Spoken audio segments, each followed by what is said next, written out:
अब लीला हम जायर करें जो सक सैया हृदय धरे पीछे सुख होशी सबन्ना पसरसी चौदे भवन पसरसी चौदे भवन। बोलो श्री प्राणनाथ प्यारे की जय, तीनों पुरी धाम की जय। उपस्थित धर्मप्राण शिरोमणि सुंदर साथ जी, हम इस बितक पर्व पर अलग अलग ढंग से, अलग अलग जगह से, अलग अलग वक्ता से एक ही परम धाम की बात कर रहे हैं। उन्हीं सतगुरु की जीवनी के ऊपर प्रकाश डाल रहे हैं। लेकिन प्रकाश हिंदी में जो प्रकटवाणी है, उस प्रकटवाणी के माध्यम से भी बितक ही है। फिर भी महामती प्राणनाथ जी या सदगुरु महाराज जैसे धरती में तारतम्य कॉन्सेप्ट अवतरण हुआ, अब ये तारतम्य सृष्टि को किस ढंग से देखता है, और सभी का अपने अपने ब्रह्म निरूपण का एक सिद्धांत है। उसमें ये जो तारतम्य की सिद्धांत ब्रह्म निरूपण के विषय में, सृष्टि के कार्य कारण महाकारण के विषय में किस तरह से प्रकाश डालता है, वो ज्ञान, वो दिव्य समझ जो है सृष्टि के विषय में, यहाँ प्रकटवाणी में महामती प्राणनाथ जी ने रखने का प्रयास किए हैं। तो उन्होंने कहा कि अब मैं लीला जाहिर करने जा रहा हूँ। जो ये संसार को देख करके भक्त भगवान की लीला है बोलते हैं, और भगवान की लीला चाहे अच्छा हो चाहे बुरा हो, लीला शब्द आया है। और जब अपने से नहीं बनता है, अपनी बुद्धि सृष्टि विषय में समझने के लिए या जानने के लिए कोशिश करता है, बुद्धि कोशिश करती है, जब अपनी बुद्धि नहीं पहुंचती है तो लोग बोलते हैं ये तो भगवान की लीला है। ठीक है, भक्त भी सृष्टि को भगवान की लीला मानते हैं, और महामती प्राणनाथ जी तारतम्य के माध्यम से लीला को कहाँ से कहाँ तक लीला के विषय में जाना जाए उसको भी विवेचन करते हैं। तो एक ब्रह्म लीला, अक्षरातीत परब्रह्म परमात्मा के लीला के विषय में एक सृष्टि जो हम देख रहे हैं ये भी लीला में ही है। लेकिन लीला के अंदर जो पात्र है वो एक ही सरकार, भारत सरकार बोलने से सरकार का अलग अलग ग्रेड है। जो संचालन हो रहा है देश, ये सरकार के नियम से हो रहा है, इसमें संविधान है। ऐसे ही सृष्टि का संविधान कहाँ है? क्योंकि छोटे छोटे राज्य में भी गांव-गांव में सरपंच के माध्यम से कि सरकार का ही, वो भी सरकार के ही अंश है, सरकार की बात करते हैं। और जा कर के एक बड़ा राज्य जब होता है, स्टेट जब बन जाता है, तो वहाँ भी एक गवर्नर होते हैं और वहाँ भी मुख्यमंत्री होते हैं। तो वो भी तो एक छोटे रूप में सरकार का ही है। ऐसे करते करते एक सेंट्रल बॉडी जब होता है, ऐसे ही सृष्टि के अंदर भी लीला तो लीला ही है, लेकिन लीला के बीच में सृष्टि सनातन की एक लीला है, और एक सृष्टि का कारण रूपी लीला है, और सृष्टि के महाकारण रूपी लीला है। खाली लीला शब्द बोलने से समझ में कितना एरिया लेता है वो भी देखना होता है। इसलिए जब तारतम्य लीला बोलता है, जब तारतम्य अब लीला हम जाहिर करें जो बोलते हैं, तो उसके लिए बाद में अपने आप इस चौपाई के माध्यम से पूरा 112 चौपाई जब हम मनन करते हैं, जब इसके विषय में हम जब जानते जाएंगे, तो अभी का मस्तिष्क और प्रकटवाणी को एक बार दर्शन करने के बाद जो मस्तिष्क है उसमें ग्रांड चेंज दिखाई देता है। समझ का बहुत बहुत फैलावट हो जाता है। इसीलिए अभी लीला शब्द इतना ही बोल के छोड़ेंगे और बाद में परमात्मा की लीला में क्या क्या समावेश होता है वो अपने आप दर्शन होता है। रही बात ये ग्रहण कौन करेगा, तो मैं कल बोल रहा था इसी चौपाई में कि सुख संज्ञा हृदय, संज्ञा कौन है, तो जहाँ शास्त्र का अंत हो जाता है आत्मा तक पहुँचते हैं और वो आत्मा शब्द जीवात्मा में आ जाता है, उसके बाद उस पवित्र जीव आत्मा में अक्षरातीत परब्रह्म की सुरता, उस ब्रह्मा आत्माओं की शक्ति सुरता जब उस जीव में प्रवेश हो जाता है तो उसको संज्ञा कहा गया है। प्रत्येक धर्म सिद्धांत का, चाहे उनका स्वर्ग से ही अपने रूट क्यों ना हो, चाहे वैकुंठ से उनका संबंध क्यों ना हो, चाहे नारायण से उनका संबंध क्यों ना हो, चाहे जागृत से स्वप्नाकाश जो है, उनका अपना अपना जो है एक संविधान होता है। अपने बुद्धि के हिसाब से, अपने पहुँच के, अपने अंकुर के हिसाब से वो बात करते हैं। इसीलिए ये तारतम का अंकुर है। जब तारतम संज्ञा शब्द प्रयोग करता है तो दूध में जैसे घी का दर्शन होता है, ऐसे ही तारतम जब संज्ञा शब्द प्रयोग करता है आत्मा के अंदर, आत्मा रूपी दूध के अंदर घी रूपी ब्रह्मात्मा को दर्शन होना चाहिए। उस जगह में ये संज्ञा शब्द है। फूल सुंदर है, वो सुंदर फूल के लिए शुद्ध पवित्र जीवात्मा है, लेकिन फूल में जब सुगंध का दर्शन होता है तो सुगंध जो है वो परब्रह्म परमात्मा की ब्रह्मात्माओं की सुरता रूप से वो संज्ञा है। उसके बाद पीछे सुख होशी सा बनना, ये परम धाम की बातें या सृष्टि की महाकारण की बातें, जो महाकारण से आए हैं जो आत्मा वही समझ पाते हैं। बाद में जा कर के उनकी कृपा दृष्टि से पीछे सुख होशी सा बनना और वो बाद में उसका वो समझ फैलता जाएगा। ऐसा सिस्टम है प्रकट वाणी का शुरुआत में। तो आइए अब सुनियो ब्रह्म सृष्टि विचार, जो कोई निजवतनी सिरदार। प्रकट वाणी का दूसरा चौपाई में पात्रता के विषय में प्रकाश डालने की कोशिश की है। ज्ञान तो अवतरण हो ही रहा है और देना ही है धरती में, लेकिन पहला उसको हजम करने वाला वो कौन हजम करेगा, कौन सहन करेगा उस काम को। दिया तो भागवत में जब परीक्षित को 7 दिन में मरने का जब श्राप जैसे उसको पता चला तो इतना भटकाव कि इतना प्यास और इतना डर के मारे जब दौड़े तो सुखदेव जैसे गुरु मिल गए। अर्जुन पूरी तरह जब कन्फ्यूज हो गया क्या करना क्या नहीं करना, तो भगवान श्री कृष्ण जब गुरु सामने में आ गए और गीता विशेष, हे पार्थ, हे परम तप, इस तरह से अर्जुन को डायरेक्शन देते हुए गीता के ज्ञान धरती में अवतरण हुआ। लेकिन आज सबके लिए गीता कितना सुंदर जीवन की जो शैली है, जीवन का जो व्यवहार है, कैसा होना चाहिए, कितने विषय में प्रकाश डाल रहा है। एक अर्जुन को सामने में रखे थे और एक परीक्षित को सामने में रख करके सुखदेव महाराज ने जो ज्ञान दिया, आज विश्व में श्रीमद् भागवत का भक्तिमय वातावरण सबके हृदय में प्रकट हो रहा है। ऐसे परम धाम से आए ब्रह्मात्माओं को बिल्कुल यहाँ संकेत करते हुए अब सुनियो ब्रह्म सृष्टि शब्द प्रयोग किया है। अभी आषाढ़ का महीना है और धान की खेती लगा रहे हैं कृषक लोग। अब धान जैसे ही इतना मेहनत करके धान लगाए हैं, अब जब पानी डालते हैं तो पानी तो ऐसे ही झाड़ के लिए तो नहीं डालेंगे, पानी विशेष तो धान के लिए डाला है। लेकिन अन्य झाड़ भी आ जाते हैं, अन्य पौधे भी आ जाते हैं, लेकिन मकसद धान को डाला।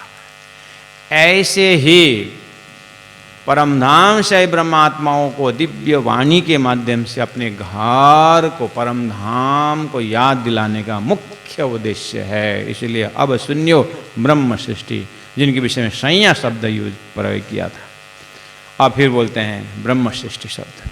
तो ये परमधाम की महान आत्माओं जिनके लिए संसार बनाया गया है, देखने के लिए, उनको परमात्मा के पातशाही का परिचय देने के लिए, परमात्मा को प्रेम को एकदम समझने के लिए, उसका आनंद लेने के लिए, जो अपोजिट असजड़ दुख सच्चिदानंद का अपोजिट जो संसार का जो अनुभव करा रहे हैं, उन आत्माओं जिनके लिए किया है, उनको कभी कभी ब्रह्म सृष्टि शब्द ही प्रयोग करते हैं, कभी कभी संज्ञा शब्द, कभी कभी वासना शब्द, कभी भी मोमिन शब्द। ये इतना सुंदर शब्द है कि लोग मोमिन शब्द सुनते ही कोई चिढ़ते हैं। ये उनका एक प्रकार का अज्ञान है और निम्न बुद्धि है। वो मोमिन शब्द से कोई डरते हैं और कोई इशक शब्द से रूठते हैं। शब्द बेचारा वो भी डिवाइड हो गया, वो प्राइवेट हुआ, किसका कौन शब्द, किसका कौन शब्द, अर्थ से किसी का मतलब नहीं। प्राण जी वाणी में कहते हैं अर्थम अच्छे अजवाश, शब्दों को अर्थ में जाओ।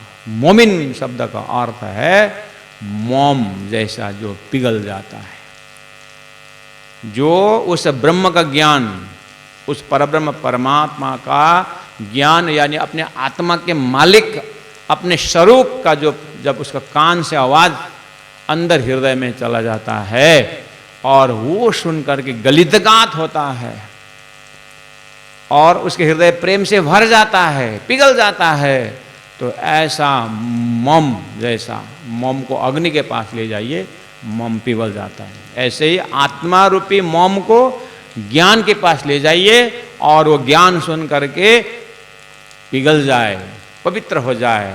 ऐसी आत्मा का नाम मोमिन शब्द से भी शास्त्रों में लिखा हुआ है। और ब्रह्म सृष्टि, जो ब्रह्म को, ब्रह्म का ही संतान है, ब्रह्म जातः, ब्रह्म का ही जो गुण वाला है, वो ब्रह्म आत्माओं का, ब्रह्म आत्माओं की जो सूरता है, वो इस संसार में, इस संसार का दुख को, असहज दुख को देखने की जो एक इच्छा लेकर के आई है, आई तो आई है लेकिन स्वप्नवत आई है, वो सूरता को इस सृष्टि के अंदर उनको दिखाई दिया। जैसे हम सपना देखते हैं, सोए तो अपने घर के पलंग में, लेकिन हमें अपने आप को दिखाई देते हैं बम्बई में, दिल्ली में, या जागृत अवस्था में कहाँ कहाँ पहुँचे हुए हैं, वहाँ अपने आप को हम पाते हैं। सोए तो अपने घर में, लेकिन कहीं सुदूर अपने आप को पाते हैं। ऐसे ब्रह्म आत्माएं है तो ब्रह्म के धाम मूल मिलावा अपने परम रंगम महल, अपने परम धाम 25 पक्ष में ही उन ब्रह्मात्माओं के संपूर्ण गुणांग इंद्रिय वहीं पर आनंदित हैं। लेकिन फ्रैक्शन ऑफ सेकंड के लिए परमात्मा ने फरामोशी नीति का आवरण डाल करके उनकी सुरता को सृष्टि में भेजे हैं। इसीलिए उनका ध्यान अभी परमात्मा के पास होते हुए भी जीव निद में देखे सुपना, जैसे हम निद्रा में सपना देखते हैं, ऐसे ही ये ब्रह्मात्माओं की जो सृष्टि में आने की जो बात है वो शास्त्रों में भी है, वाणी में सर्वत्र है। उसको एकदम कैप्सूल रूप में यहाँ पर बताए कि अब सुनियो ब्रह्म सृष्टि, आप विचार करो, क्योंकि आप ने भूले हुए हैं ब्रह्म सृष्टि, वो ब्रह्म की आत्मा सूरता रूप से सृष्टि में आई है, इसलिए इन आत्मा का नाम ब्रह्म सृष्टि रखा गया है। और उसी को वासना कहा गया है। फूल में वासना होते हैं और वो वासना फूल में भी है, सबके नाक में भी है, हवा में भी है। ऐसे ही इन ब्रह्मात्माओं के असली स्वरूप जो है ये राज्य के चरण में ही है, राज्य के पास ही, ब्रह्म के पास ही है, ब्रह्मानंद का ही अंश है। लेकिन उस ब्रह्म को जानने के लिए, ब्रह्म को ब्रह्म की तरह समझने के लिए, यानी अपना फुल परिचय, पूर्ण परिचय देने के लिए परमात्मा के आदेश से, परमात्मा की इच्छा से ये खेल में आए हुए हैं। इसलिए इस आई हुई जो आत्मा है उनके नाम ब्रह्म सृष्टि है। संबोधन उनके लिए कहा गया है विचार। आप विचार करो जो हम बोलने जा रहे हैं। प्राण जी कहते हैं, सदगुरु कहते हैं, जो कोई निज वतनी सिरदार, ये आत्मा निज वतनी है, अपने घर के हैं। निज वतन, निज मतलब अपना, हम जहां बैठे वो अपना है। जो ट्रेन में हम बैठते हैं कि और ट्रेन में बैठ करके हम बोलते हैं कि ये हमारा सीट है। सही बात है, हमारा सीट है। आपको यहाँ से बम्बई जाना है, अब बम्बई में पहुँचने के बाद जैसे स्टेशन आ जाता है तो बोलते हैं कि हम ये हमारा सीट है, थोड़ी बोलते हैं। बम्बई तक के है और उसके बाद उसका आयु खत्म, वो हमारा नहीं है। हम बस हमारा सीट है बोलते हैं। बोलना ही पड़ता है, भाषा ट्रांजैक्शन में यही आता है। और लेकिन हमारा नहीं होता है। ऐसे ही हम ये घर मेरा है, हमारा है बोलते हैं। ऐसे बोलते बोलते ये निज है, ये निज स्वामी का जमीन बोलते हैं, अपने स्वामित्व का। लेकिन ये सब भ्रम का शब्द है। हाँ, व्यवहार के भाषा में फिर जरूरी है। इसीलिए वास्तव में आत्मा ही निज स्वरूप है। इस शरीर को किसी ने अपना, हम गलती से हमें मेरा हाथ है, मेरा शरीर बुढ़ा हो गया, मेरा शरीर यह है करके हम बोलते हैं। मेरा तो बोल ही रहे हैं मुख से, लेकिन मैं नहीं बोलते हैं। मैं ये शरीर, ऐसा भाषा हम नहीं बोलते हैं। मैं सिर दर्द कर रहा हूँ इसलिए मैं ड्यूटी में नहीं आऊँगा, ऐसा नहीं बोलते हैं। मेरा सिर दर्द कर रहा है, मैं नहीं आऊँगा। तो जहाँ तक मेरा चलता है वो निज नहीं होता है। जो मैं है वही निज होता है। इस शरीर में आत्मा मैं है और बाकी मेरा अपना नहीं। इसलिए निज वास्तव में क्या है? मैं कौन से आत्मीय जो मैं है वास्तव में निज है। और सृष्टि संचालन कर रहे एक तत्व है ब्रह्म तत्व। या में ब्रह्म सत्ता न होती तो अदखिन रहन न पावे कोई, वो ब्रह्म सत्ता ही निज है। इस तरह से शरीर में आत्मा जो है निज है और ब्रह्मांड में परमात्मा का जो शक्ति जो है वो निज है। बस इसी से स्वरूप जो है अक्षरातीत परब्रह्म परमात्मा ही निज स्वरूप है। और अपनी आत्माओं का जो परात्मा स्वरूप वही निज स्वरूप है। अपना तो वही है भाई, संसार में कोई अपना है नहीं। इसलिए जो कोई निज वतनी वो एक घर के हैं, एक धाम के हैं। वो ऐसे ही इधर तितर तेज उतरे हुए ऐसा नहीं है। ये व्यवस्थित है। ये आत्माओं का घर व्यवस्थित घर है, आनंददायी घर है, जिसको शास्त्रों में परमात्मा, परम ज्योति, परम धाम, परागति और यद गत्वा न निवर्तन्ते तद्धाम परम मम। हर शास्त्रों ने एक धाम और उस धाम में रहने वाला ब्रह्म धाम में रहने वाला ब्रह्म या वो शक्तिवान जो पुरुष हर अपने अपने शब्दों से उस धाम में होने वाले सदस्य की बातें चिंतन की है। तो उस वतनी का, और वो सिरदार क्यों? जिनके लिए खेल बना है तो सिरदार है ही, आगेवान है। किस अर्थ में आगेवान? हर प्रकार से शास्त्रों में बताई हुई बातनी बात को समझने के लिए यही आगेवान है।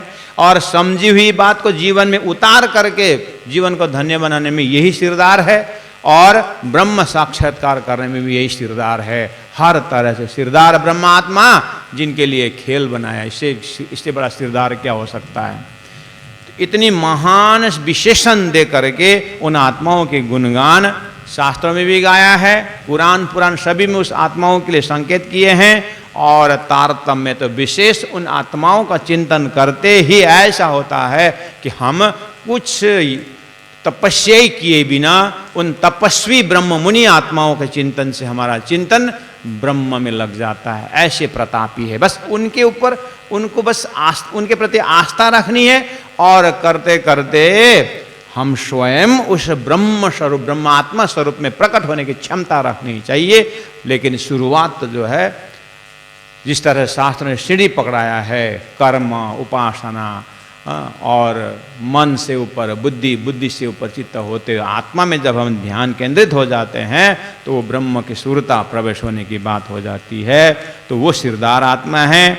अपने धनी श्री श्याम श्याम, जैसे ही इनको जैसे ये तारतम ज्ञान इनके अंतस्करण में प्रवेश हो जाता है, इनकी कौल हाल बदल जाता है और ये तो बोलने लगेंगे ऑटोमेटिक, अरे मेरा धाम मेरी धनी और अपने धनी तो श्री श्यामा श्याम मूल मिलावा अक्षरातीत परब्रह्म परमात्मा मेरे धनी है, मेरे मालिक है, मेरे भरतार है, मेरे पति है। इस तरह इनका भाषा ही बदल जाता है। ये तारतम का ऐसा चमत्कार है।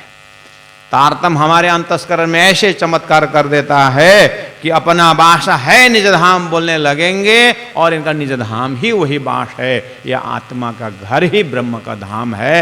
ब्रह्म का स्वरूप से इनका अच्छा लगाव है और ब्रह्म की लीला में तो ये सदस्य ही है। जैसे सागर में लहरें हैं, सूर्य में किरणें हैं, ऐसे ब्रह्म के धाम की ये ब्रह्म आत्मा सदस्य हैं। बस भूल करके अपने आप को इस परदेश में आकर के अपना मान रखे। इसीलिए शब्द इतना सुंदर है कि निज वतनी सिरदार सखियां हैं। वो अपने मालिक, अपने घर, अपने धनी के घर, अपने ही घर परम धाम के सदस्य हैं। परिचय दिया कि ये अपने ही ये जाति स्मरण होते ही अरे अपने धनी तो श्री श्यामा श्याम है और अपना बासा तो है निज धाम है।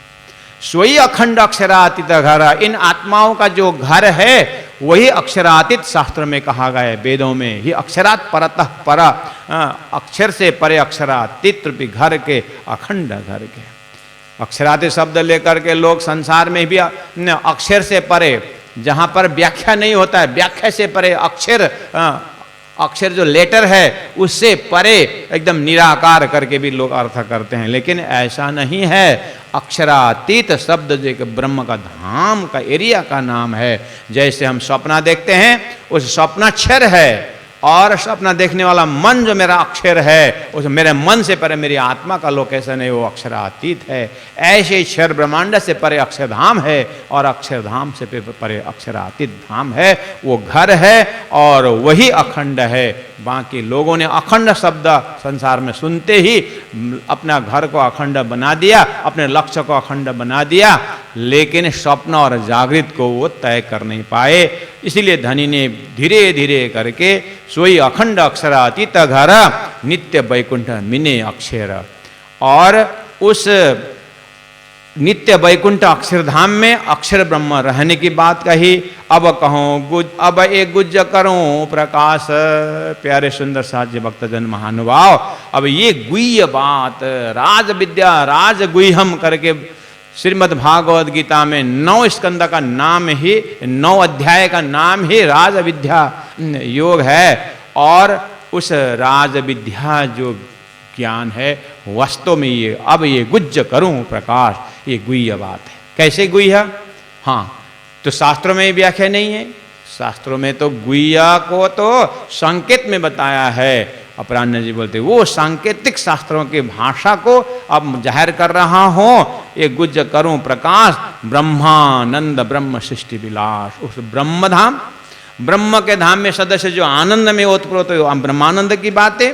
और वो ब्रह्मानंद से ब्रह्म आत्मा सृष्टि में कैसे आई और यहाँ ब्रह्म सृष्टि कैसे बन गई, और वो धाम के आनंद को यहाँ लेकर के विलास किस तरह से कर रही है, ये सारी आत्मा की बितक जो है मैं आगे बताने जा रहा हूँ। इस तरह से महामती प्राणनाथ जी धीरे धीरे करके इन एकदम सेलेक्टेड शब्दों, शास्त्रों को, शब्दों को लेकर के हमारे मस्तिष्क में, अपने मन में, हमारे बुद्धि में दिव्य परम धाम का आनंद देने के लिए तैयारी में है। हम भी उनके चिंतन से तैयार रहें और चारों ओर से इस सुंदर माहौल बन रहा है और सभी अपना जीवन जो है ये खाली शरीर के ऊपर ही सीमित रहा करके नहीं, शरीर से ऊपर उठ करके, शरीर से थोड़ा सा वैराग्य धारण करके और अपने मन से, मन का संकल्प विकल्प का कन्फ्यूजन से थोड़ा ऊपर उठ करके शास्त्रों का सहयोग ले करके और अपने परम आद्य सदगुरु महाराज का तारतम्य ट्रैक को लेकर के हम इस विश्व ब्रह्मांड से बाहर निकलते हुए यह शरीर से यह लीला भी देखनी है और इस खेल को देखते हुए अपने घर वापस भी जाना है। और अपने घर में कैसे जाना है, जागना है। उस घर में भी जागते हुए शरीर द्वारा कर्म करें, लेकिन होश में, जागृत में अच्छा कर्म हो। और हमारे मस्तिष्क में बहुत विचार घूमता है, एक विचार, एक सद्विचार और एक परम विचार। प्राण जी ने 3 बार विचारा विचारा विचारिए कहा। कहने का मतलब है हम एक तो लापरवाह से परवाह में आते हैं, अर्थात लापरवाहा, जो पर जिसके विषय में सोचना ही नहीं है। थोड़ा सा शुद्ध विचार आया तो परवाह में तो आया। आप हमारे कॉन्सेप्ट है ना संसार में, एक नरक है और एक स्वर्ग है। स्वर्ग में खाली इंद्र बैठे वो स्वर्ग नहीं है, ऊपर का जो लोक है उसे स्वर्ग लोक कहा जाता है। विशेष इंद्र का लोक स्वर्ग लोक है, नहीं तो नरक 7 लोक नरक है। हमारे चिंतन में भी एक नरकीय चिंतन होता है, एक स्वर्गीय चिंतन होता है, एक परम चिंतन होता है। और नेगेटिविटी जितने भी है, नकारात्मक विचार जो है वो नरक ही है, और सकारात्मक विचार वो स्वर्ग ही है, जिसको सद्विचार कहते हैं। तो हम तैयारी रहें कि उस ब्रह्मानंद ब्रह्म सृष्टि के विलास में किस तरह से विचार को आगे बढ़ाना है। तो पहला वितक द्वारा, तारतम वाणी द्वारा लक्ष्य तय हो गया है। अब अपने आप को उस लक्ष्य में शामिल होकर के परमानंद उस ब्रह्मधाम को जो प्रकट बनी गाइड करती है, उसे धीरे धीरे करके हम उस ब्रह्म चिंतन में, ब्रह्म विलास में डूब जाएं। ये हमारा इस सावन महीना के पर्व में इस बार मैंने पहले भी कहा, कटिबद्ध होकर के जैसे जैसे ब्रह्म मुनि उस ब्रह्मधाम से इस संसार में जहाँ जहाँ होके आते हैं, जैसे जैसे उनके व्यवहार रहता है, उसको हम ऐसा कटिबद्ध होकर के लगे कि मुझे इसी बार जो है अब बार बार मुझे सुनना न पड़े, एक ही उसमें ऐसा हो कि मेरा आत्मा ही जागृत हो जाए, अपनापन आ जाए। इस तरह से तैयारी के साथ में रहा करके हम इस वितक श्रवण करें। और प्रकट वाणी तो वितक ही है, मैंने पहले कहा, लेकिन अपने अपने शैली होती है प्रस्तुति का, और मेरा जो शैली है वो टीचिंग शैली में ही आपको धीरे धीरे 1-2 बार 1-2 चौपाई और आगे जाएगा। फिर उसके ऊपर में बातुनी जो इसका समग्र रूप में किस तरह से अपने हृदय में बैठाना है, उसके ऊपर भी प्रकाश डालते जाऊंगा। तो पहला शब्दार्थ, फिर जाके भावार्थ, फिर जाकर के महामती प्राणनाथ जी के हृदय में अभी क्या घूम रहा है, किस भाव से इस चौपाई के बैकग्राउंड में प्राणनाथ जी के हृदय रूपी स्क्रीन में क्या खेल रहा है, उसको भी दर्शन करेंगे। और उस स्क्रीन के अंदर से अपनी स्क्रीन में क्या है उसको भी वहाँ पर तालमेल करेंगे। ऐसे श्रवण करें, ऐसे ध्यान करें कि हमारा शरीर, इस संसार का ये आइडेंटिफिकेशन जो है, ये परिचय पत्र जो है, इससे पूरा हम हट जाएं और शुद्ध पवित्र आत्मा होकर के अपना परात्म को दर्शन करते हुए श्री राजी महाराज का दर्शन हो जाए। इस तरह से हम तैयारी रहें। इतने शब्दों के साथ अभी का जो है यहीं पूरा करेंगे। बोलो श्री प्राणनाथ प्यारे की जय। सोई अखंड अक्षरातीत घर, नित्य वैकुंठ मिने अक्षर, अभय गुज करो प्रकाश, ब्रह्मानंद ब्रह्म सृष्टि विलास, ब्रह्मानंद ब्रह्म सृष्टि विलास। बोलो श्री प्राणनाथ प्यारे की जय। तीनों पुरी धाम की जय।